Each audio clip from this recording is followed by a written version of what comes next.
How many of you are busy still calculating, trying to put the numbers together?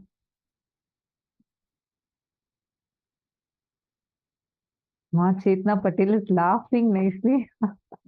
Oh God, I remember the day when Swamiji had given this revelation. It was in Mahasadahiva 2017, December 2017. And fortunately, I also got to be there. I was there in the stage towards one side.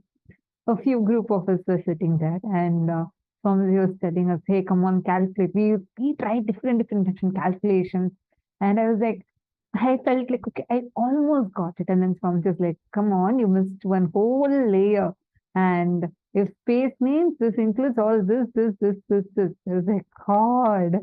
So it is so exciting to do this. My Isaac has posted, it does, oh Swamiji, it does not matter how many times you've heard these high truths that you've shared with us. Every time when I listen to all these principles, they sound fresh. Something new is added, something deep is cognized. We can never say that we know what he has said or we have understood. It is because the higher truths are alive. Absolutely. Ma Sarlananda, this was in 2017. This, what we just watched, it is from 2017, Mahasadahiva. The other session is Sadashivoham 2016, but this particular one is Mahasadahiva 2017, December. I remember this so clearly, like all of us were, we had these notepads that Swami used to give for the program. So notepads after notepads, you're like trying, two, three of us are like trying to sit and put calculation. I said, okay, I'll do for this head, you do for the other head. We were trying all sorts of things, but of course, as Swamiji said, it's infinity. You just have to cognize it till the time you become one with it. Just go on playing with it, playing with it, and playing with it.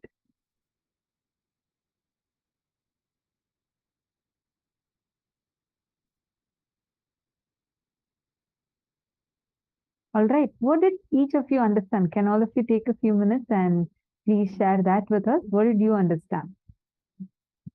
Take a few minutes and please share that. I request all the participants to post.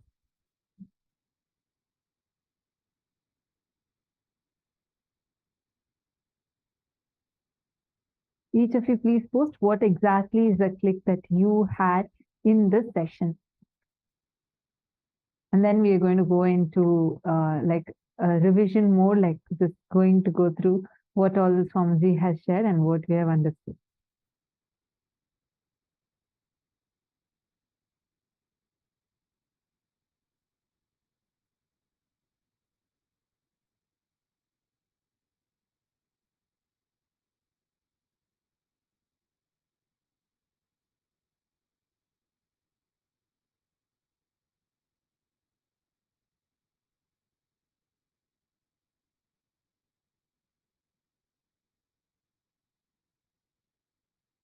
Who all were there during this uh, particular session in Mahasadahiva? If you remember, it was like a session on Vidya Tattva of Paramashivoham, the Mrigendra Agama section.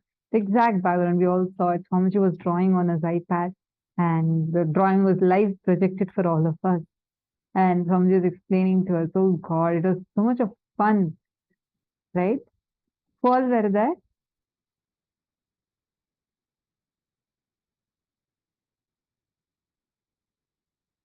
Madonna, you should not just say as countless dimensions of Paramashiva. As Swamiji said, you should actually literally cognize what each of those dimensions are, because that when you take a few minutes to cognize them, like cherish it, try to visualize infinity.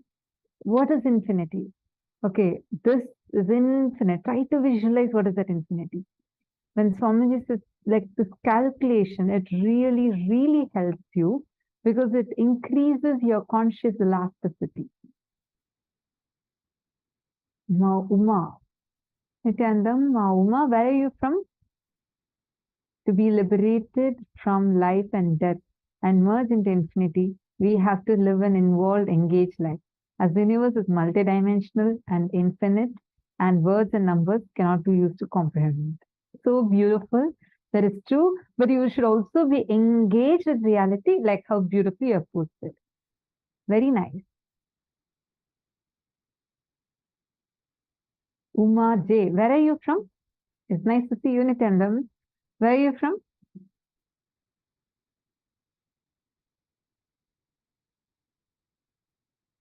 You should type, Ma. I think you're trying to talk. We won't be able to hear you. There are like 10 rooms that are there right now. So we won't be able to hear what you're talking.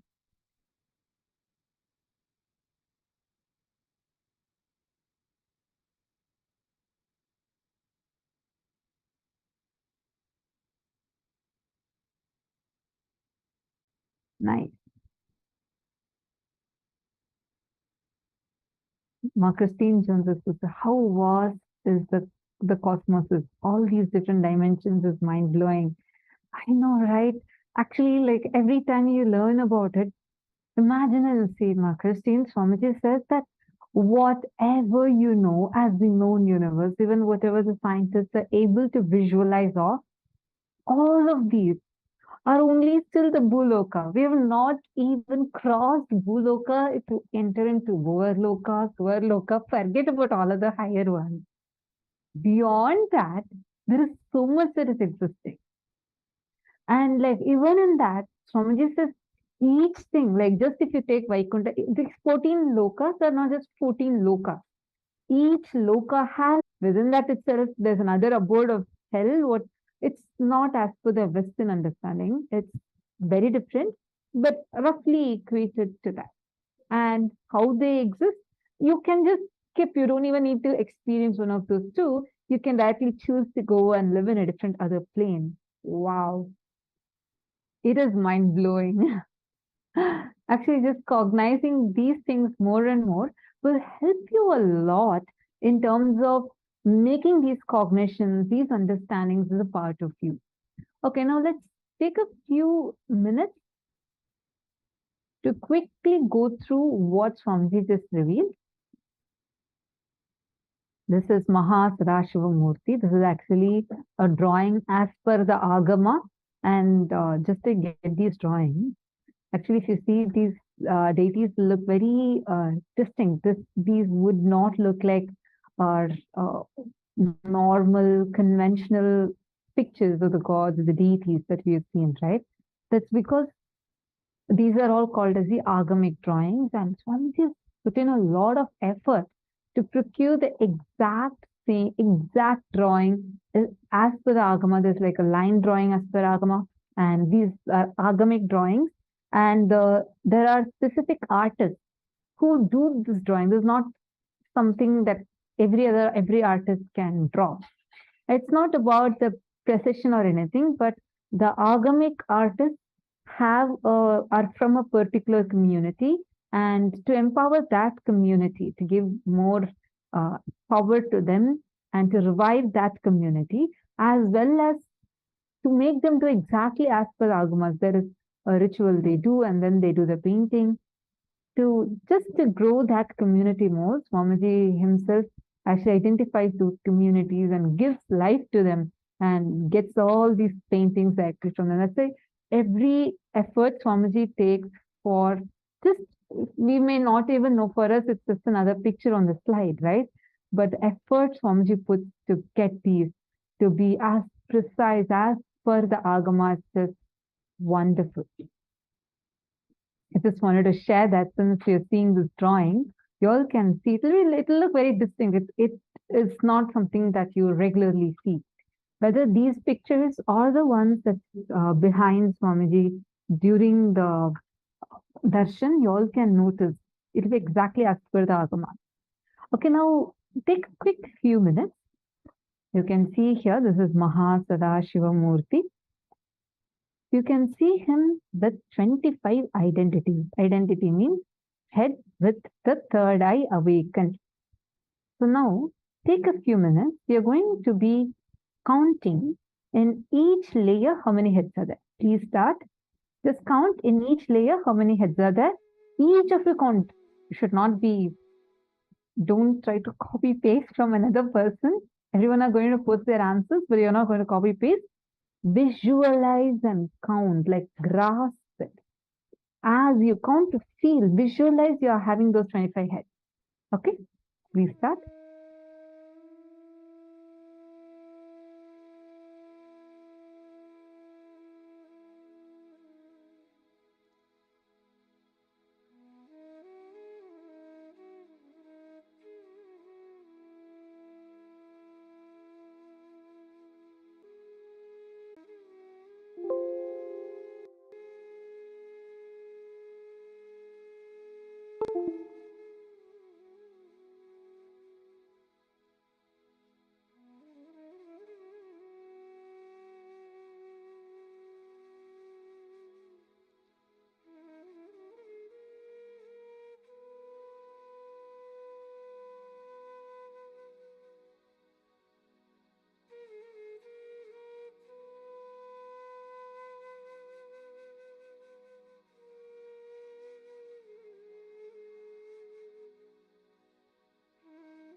pen down in each layer, calculate, and count in each of the layers how many identities, how many heads.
So, yes, let's see the answer here.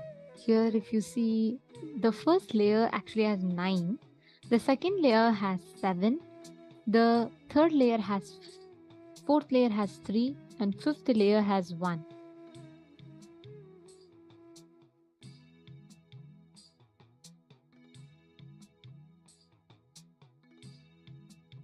So each of these, this total is 25.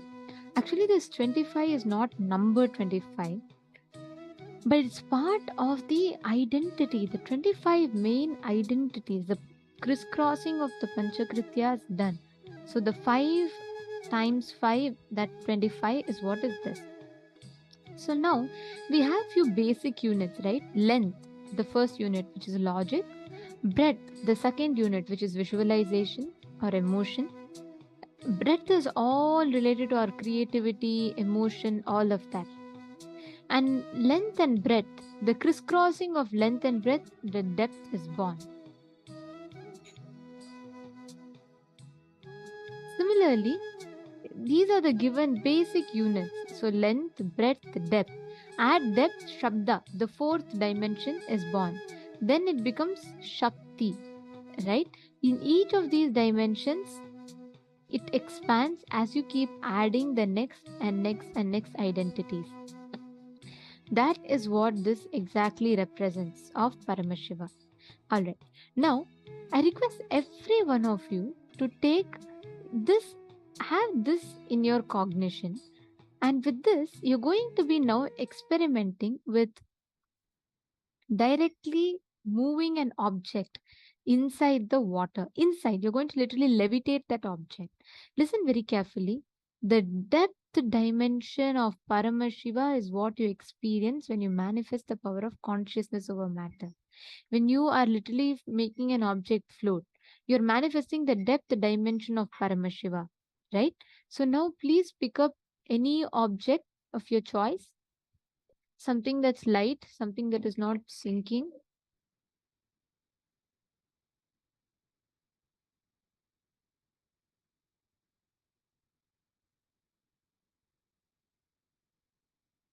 Keep it in front of you. You're going to be now attempting to raise the object within the water. Paramashivoham. Om Nithyananda. Paramashivoham. Om Nithyananda. Paramashivoham. Om Nithyananda. Paramashivoham. Om Nithyananda. Paramashivoham. Om Nithyananda. Paramashivoham.